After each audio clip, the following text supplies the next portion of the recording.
অনুব্রত মণ্ডল তিনি পূজিত বীর নন, তিনি স্বাধীনতা সংগ্রাম করে জেল থেকে ফেরেননি, তিনি একটা চুরির কেসে জেলে গিয়েছিলেন।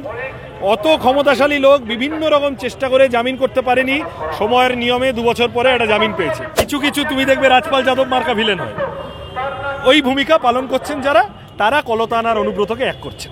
টলিগঞ্জ ইন্ডাস্ট্রির মানুষরা তারা যেভাবে এবারে পথে নেমেছেন, শুধু তথাকথিত হিরো হিরোইনরা নন, সেলেবরা নন, টেকনিশিয়ানরাও ইনফ্যাক্ট যেভাবে পথে নেমেছেন, এত রক্তচক্ষু উপেক্ষা করে থ্রেট কালচার মানুষ সমর্থন করছেন না। ভয় পাচ্ছিলেন এতদিন, সেই ভয় আস্তে আস্তে ভাঙছে। তুমি আমাকে বলো, তৃণমূলের 144 ধারা কে মানে? তৃণমূল মানে পশ্চিমবঙ্গ পুলিশের, কলকাতা পুলিশের সন্দীপ ঘোষদের ধরার কথা ছিল, সেসব না করে তারা প্রতিবাদীদের ওপর আক্রমণ করেছে, এখনো প্রতিবাদ আটকানোর চেষ্টা করছে। প্রতিবাদীরা কেউ ভয় পাচ্ছে না। এই যে বাংলার জন্য আবাস যোজনা প্রকল্প চালু হবে, এটা ওই ঘাটাল মাস্টার প্ল্যানের মতো একটা ব্যাপার। মমতা ব্যানার্জি অনেক আওয়াজ দিচ্ছেন, ওনার সবচেয়ে বড় ভয় হচ্ছে বিপদ ওনার যেটা হয়েছে, যে সম্ভবত ওনার মুখ্যমন্ত্রিত্বের মেয়াদের মধ্যে গত 12-13 বছরে প্রথমবার বাংলার মানুষ ওনাকে বিশ্বাস করছে না। আবার আজকে কাজল শেখ কি বলেছে শুনেছো? তাহলে ওদের ঘরের মধ্যে কে কোথায় বাঘ ছাগলের খেলায় কে বাঘ সাজবে কে ছাগল সাজবে সেটা ওদের ঠিক করতে দাও। অনুব্রত মণ্ডল তিনি পূজিত বীর নন, তিনি স্বাধীনতা সংগ্রাম করে জেল থেকে ফেরেননি, তিনি একটা চুরির কেসে জেলে গিয়েছিলেন। অত ক্ষমতাশালী লোক বিভিন্ন রকম চেষ্টা করে জামিন করতে পারেনি, সময়ের নিয়মে 2 বছর পরে একটা জামিন পেয়েছে। তার সাথে কলতান দাশগুপ্তকে 3 দিনের মাথায় চক্রান্ত করে ফাঁসানো এবং তার 3-4 দিনের মাথায় বেরিয়ে আসা, এক করার কোনো জায়গা নেই। যিনি করছেন, যারা করছেন, অলস মস্তিষ্ক, শয়তানের বাসা। ওই যে একজনের ক্ষেত্রে বললাম কমিক রিলিফ, সিনেমায় তো বিদূষক যেমন লাগে ভিলেনও লাগে। ভিলেন মানে সব অমরিশপুরি হয় না, কিছু কিছু তুমি দেখবে রাজপাল যাদব মার্কা ভিলেন হয়, ওই ভূমিকা পালন করছেন যারা, তারা কলতান আর অনুব্রতকে এক করছেন।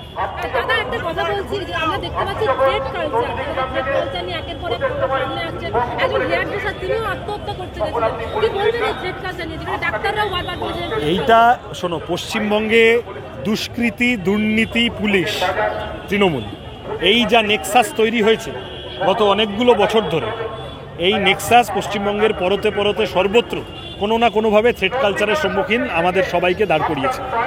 একটা দোকানে গিয়ে বন্ধের দিন তুমি কেন, অন্য কোনো বিরোধীরা ধর্মঘট ডাকলে তুমি কেন দোকান বন্ধ করেছো? তুমি যদি ইস্যু সমর্থনও করো তাও তোমায় দোকান খুলতে হবে, তোমায় জোর করে বাসটা চালাতে হবে। তুমি কেন ওদের মিছিলে গেছো, তুমি কেন অমুক পাড়ায়, তুমি কেন ভোট দিয়েছো সিপিএমকে, এই সবই তো থ্রেট কালচারের অংশ। তুমি কেন আমাকে টাকা দাওনি, তাই তোমার ছেলেটার চাকরি করিয়ে দেবো না। এই যা যা চলেছে শিক্ষাক্ষেত্র, স্বাস্থ্যক্ষেত্র, সর্বত্র তারই ছাপ গিয়ে টলিউডে পড়েছে। 2 ভাই, বড়ে মিয়া ছোটে মিয়া সুবান আল্লাহ, 2 ভাই মিলে টলিউড চালান, ঠিক করেছেন। কিন্তু তারা যে শেষমেশ শেষ কথা বলবেন না, টলিগঞ্জ ইন্ডাস্ট্রির মানুষরা তারা যেভাবে এবারে পথে নেমেছেন, শুধু তথাকথিত হিরো হিরোইনরা নন, সেলেবরা নন, টেকনিশিয়ানরাও ইনফ্যাক্ট যেভাবে পথে নেমেছেন, এত রক্তচক্ষু উপেক্ষা করে থ্রেট কালচার মানুষ সমর্থন করছেন না। ভয় পাচ্ছিলেন এতদিন, সেই ভয় আস্তে আস্তে ভাঙছে, বোঝা যাচ্ছে।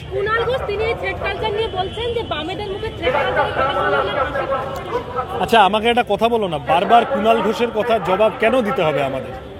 উনি ক্রিয়া করবেন, আমাকে প্রতিক্রিয়া দিতে হবে কেন? উনি ওনার মতো বলছেন। পৃথিবীতে এরকম কত লোক আছে, কত কি আছে। রাস্তায় তুমি এখানে দাঁড়িয়ে থাকো, ধর্মতলায় 10টা লোক 10 রকম পাগলে কিনা বলে, ছাগলে কিনা খায়, বাংলায় কথা আছে। তো ফলত ও সব উনি বলেছেন, ওনার ইচ্ছে হয়েছে বলেছেন। কুণাল ঘোষ সিপিএম আমলে সিপিএম এর নেতাদের কত পিছন পিছন ঘুরতেন সেই সব সবাই জানে। এখন ওনার মনে পড়ছে এইসব। কুণাল ঘোষ নিয়ে আমরা ভাবিত নই, উনি আছেন, উনি ওইসব পেপার টেপার চালান, উনি তৃণমূল করেন, তৃণমূলের চুরি ডাকাতিকে জাস্টিফাই করেন, রোজ সন্ধ্যাবেলা তোমাদের সামনে এসে ওগুলো যা করেন। আমরা আমাদের কাজ সামনে নিয়ে যাচ্ছি। আমি দাদা, এখানে তো 144 ধারা জমায়েত করার কথা না বলেছিল পুলিশ, আপনারা জমায়েত করলেন এবং মিছিল প্রতিবাদ সভা করলেন, কি বলবেন এই বিষয়ে? তুমি আমাকে বলো, তৃণমূলের 144 ধারা কে মানে? তৃণমূল মানে আরে পুলিশ ওসব বলতে পারে, কিন্তু পুলিশের আরজিকর হাসপাতালের ভিতরে গুন্ডামিটা আটকানোর কথা ছিল। পুলিশের, পশ্চিমবঙ্গ পুলিশের, কলকাতা পুলিশের সন্দীপ ঘোষদের ধরার কথা ছিল, সেসব না করে তারা প্রতিবাদীদের ওপর আক্রমণ করেছে, এখনো প্রতিবাদ আটকানোর চেষ্টা করছে। প্রতিবাদীরা কেউ ভয় পাচ্ছে না। এই যে সাধারণ মানুষ, নাগরিক মিছিলগুলো ওরা সব সমন পাঠাচ্ছে আর হেকল করছে, কেউ ভয় পাচ্ছে? আর আমরা তো রাজনৈতিক শক্তি, আমরা তো এসএফআই ডিওয়াইএফআই মহিলা সমিতি প্রথম দিন থেকে, প্রথম মুহূর্ত থেকে এই আন্দোলনের সাথে আছি আমরা। তা আমরা খামোখা ভয় পেতে যাবো কেন? পুলিশ বলেছে কিচ্ছু যায় আসে। জুনিয়র ডাক্তাররা লাগাতার আন্দোলন করলো, তারপর তারা এসেন্সিয়াল সার্ভিসে ফিরে গেছে। তাদের যে 7 দফা দাবি ছিল সেই দাবি পূরণ করেনি, যেটা বলেছিল কপিল সিব্বল পর্যন্ত বলেছিল তাদের দাবি পূরণ করা হবে। আজকেও মুখ্য সচিবকে মেল করা হয়েছে। কি বলবেন? জুনিয়র ডাক্তাররা শর্ত সাপেক্ষে কাজে ফেরত গিয়েছিলেন। তারা বলেছিলেন যে একটা স্টিপুলেটেড পিরিয়ড অফ টাইমের মধ্যে যদি আমাদের 5 দফা দাবি সেটা না মানা হয় তাহলে আমরা আবার কর্মবিরতিতে যেতে বাধ্য হব। যে তৃণমূল, যে সরকার গোটাটা ডাক্তারদের ঘাড়ে চাপানোর চেষ্টা করছে এবং বলছে ওরা কাজ করছেন না, ডাক্তাররা কাজ করতে চাইছেন, তারা সদিচ্ছুক বলেই তারা কর্মবিরতি প্রত্যাহার করে কাজে ফিরে গিয়েছিলেন। Now onus is upon the government. Trinamool যদি ন্যূনতম কোনো বন্দোবস্ত না করে, আমাদেরও তো প্রশ্ন এইটা, বিনীত গোয়েল অপসারণ হলেন না কেন? কি এমন ইগো যে তাকে অন্য কোথাও রিহ্যাবিলিটেট করতে হলো, পুনর্বাসন দিতে হলো? এই সব অফিসাররা বা আরও যাদের আছে, তাহলে এগুলো নিয়ে তারা, ডাক্তাররা আন্দোলন না করে ডাক্তাররা কাজে ফিরতে ইচ্ছুক, সরকার যদি বাধ্য করে আন্দোলন করতে, তাহলে ডাক্তাররা তাদের পথ বেছে নেবেন, তারা যে সিদ্ধান্ত নেবেন আমরা সাথে আছি।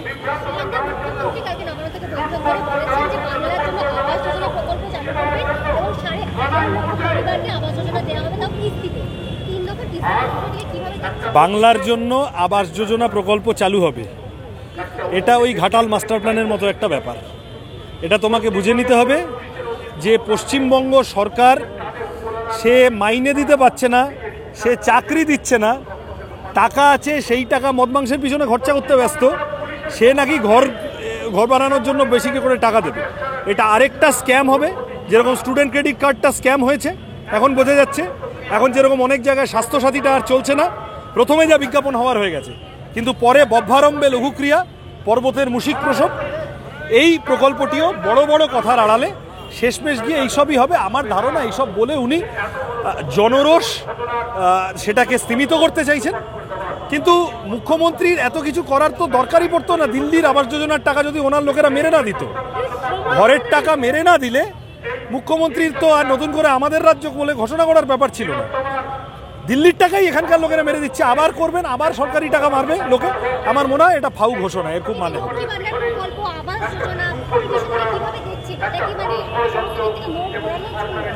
না। এই প্রকল্পগুলি যে কোনো জনমুখী সামাজিক প্রকল্প, সোশ্যাল ওয়েলফেয়ার স্কিম, আমরা বামপন্থীরা সেগুলোকে একটা পজিটিভভাবেই দেখি।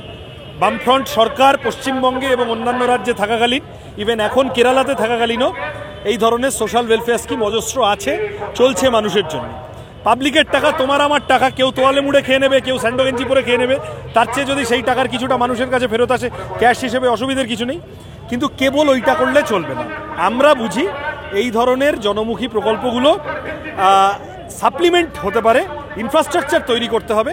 স্বাস্থ্য, শিক্ষা, কৃষি, শিল্প, যে বিষয়গুলো নিয়ে পুরো গোলমাল হয়ে গিয়েছে পশ্চিমবঙ্গ, সেগুলো একটা জায়গায় আনতে হবে। কিসে বলেছেন তো মমতা ব্যানার্জি, এরকম কত কি বলেন। মমতা ব্যানার্জি এই আন্দোলন শুরুর সময় সন্দীপ ঘোষকে পারলে ভালো বলছিলেন, মনে আছে? মমতা ব্যানার্জি এই আন্দোলন চলার সময় এই জুনিয়র ডাক্তারদের রোজ হুমকি দিচ্ছিলেন, তোমাদের চাকরি পারলে খেয়ে নেবো, কোর্টে গিয়ে বিপদে ফেলবো, অমুক তমুক ইত্যাদি। মমতা ব্যানার্জি অনেক আওয়াজ দিচ্ছেন। ওনার সবচেয়ে বড় ভয় হচ্ছে বিপদ ওনার যেটা হয়েছে, যে সম্ভবত ওনার মুখ্যমন্ত্রিত্বের মেয়াদের মধ্যে গত 12-13 বছরে প্রথমবার বাংলার মানুষ ওনাকে বিশ্বাস করছে না। রাজ্য জুড়ে বন্যা পরিস্থিতির সেই জায়গায় দাঁড়িয়ে মুখ্যমন্ত্রী গতকালও আবার বলেছেন ম্যানমেড বন্যা। আজ শোভনদেব চট্টোপাধ্যায় বলেছেন যে ডিবিসি থেকে ত্রাণ নেব না, সে হলেন সাধারণ মানুষের ত্রাণ নেব। রাজ্য সরকারের সাথে বোঝাপড়া ব্যতীত ডিবিসি এক মগ জল ছাড়তে পারে না। তাহলে তুমি দিল্লির সাথে মিটিং করোনি কেন? তোমার এখানে বন্যা পরিস্থিতি সামাল দেওয়ার মতো ইনফ্রাস্ট্রাকচার তৈরি নেই কেন? তুমি ওখানে গিয়েছো, গিয়ে গোড়ালি অবধি ছবি তুলে চলে এসেছো, গোড়ালি অবধি জলে ভিজে। তোমার মাস্টার প্ল্যান, 3বার মাস্টার প্ল্যানের কুমির ছানা দেখানো এমপি, একটা করে ভোট হয়, ভোটের আগে মাস্টার প্ল্যান বলে, ভোটের পরে ফিল্ম সে চলে যায় আবার সিনেমা করতে। তো সেইবারও গিয়ে ওই সব করেছে। তোমার ইনফ্রাস্ট্রাকচারাল ব্যর্থতা এবং তোমার সরকারি ম্যানেজমেন্টের ব্যর্থতা। তুমি ডিবিসির সাথে কথা বলেনি, ডিবিসি তোমার সাথে জল ছেড়ে দিয়েছে, কেউ বিশ্বাস করবে? আর আমার এই ম্যানমেড গল্পটা আমরা ছোট্টবেলা থেকে শুনছি। উনি যখন বিরোধী ছিলেন তখন বলতেন সিপিএম ম্যানমেড বন্যা করেছে, এখন উনি সরকারে আছেন, এখন বলছেন দিল্লি ম্যানমেড বন্যা করেছে। উনি ছাড়া সবাই সবসময় ম্যানমেড বন্যা করে, উনি জল ছাড়তে পারেন না, কেন জানি না। রচনা বন্দ্যোপাধ্যায় গতকাল দেখলাম বন্যা দেখতে গিয়ে বলছেন যে কুইন্টাল কুইন্টাল জল ছাড়া হয়েছে, কি বলবেন এটা নিয়ে? আমার কিচ্ছু বলার নেই। Rachana Bandyopadhyay, the less said the better. এই ধরনের রাজনীতিবিদেরা কমিক রিলিফ হিসেবে আসেন রাজনীতির ময়দানে। আমাদের রাজ্যে এই মুহূর্তে আরজিকর থেকে বন্যা, অসংখ্য সিরিয়াস ইস্যু আছে। রচনা বন্দ্যোপাধ্যায়রা কমেডিয়ান হিসেবে এসেছেন, যে রোল প্লে করে চলে গেছেন। কিচ্ছু যাস নয়, কি ওলকপি না কি একটা নিয়ে গেছেন দেখছিলাম, ওইসবই করার জন্য এসেছেন রাজনীতি। কুণাল ঘোষ, অনুব্রত মণ্ডলের জামিন আর কলতান দাশগুপ্তের জামিন একইভাবে রেখেছে। এই প্রশ্নে একটু অ্যাড করবো যে অনুব্রত মণ্ডলকে এক্সট্রা পাওয়ার দেওয়া হয়েছে এবং বলা হয়েছে যে বীরভূমে ওনার কথাই শেষ কথা। গত পরশুদিন থেকে সেই উৎসব দেখা যাচ্ছে, এমনকি উনি কর্মসূচিও আবার আজকে কাজল শেখ কি বলেছে শুনেছো? তাহলে ওদের ঘরের মধ্যে কে কোথায় বাঘ ছাগলের খেলায় কে বাঘ সাজবে কে ছাগল সাজবে সেটা ওদের ঠিক করতে দাও। অনুব্রত মণ্ডল তিনি পূজিত বীর নন, তিনি স্বাধীনতা সংগ্রাম করে জেল থেকে ফেরেননি। বাংলা হান্টের আরো খবর দেখতে নজর রাখুন। বাংলা খবর মানেই বাংলা হান্ট।